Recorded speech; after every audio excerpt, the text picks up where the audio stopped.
First things first, I appreciate your support. I hope you guys are good. I have a message for you guys. First, kindly like, subscribe, and share. This is the best channel for you. It's your support that we all need. Now, this machine is 2 years old.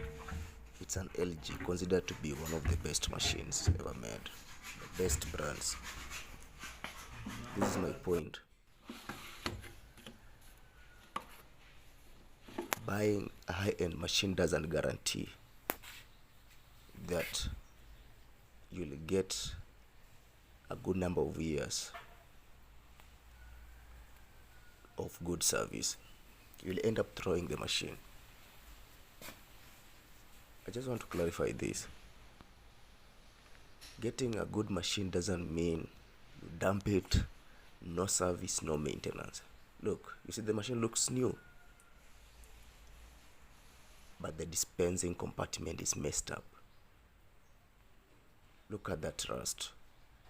Because of something simple, not cleaning the dispenser.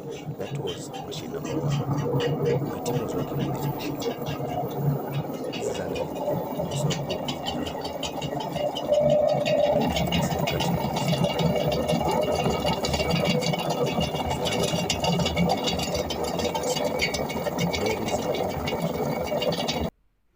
it's also leaking, so the seal is damaged.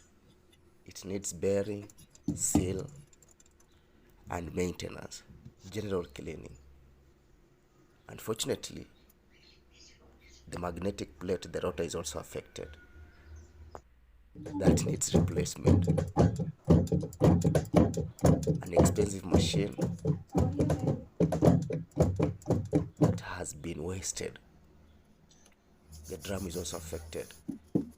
This underrated machine, the so-called local brands, will give you good service than these high-end machines. Don't play yourself.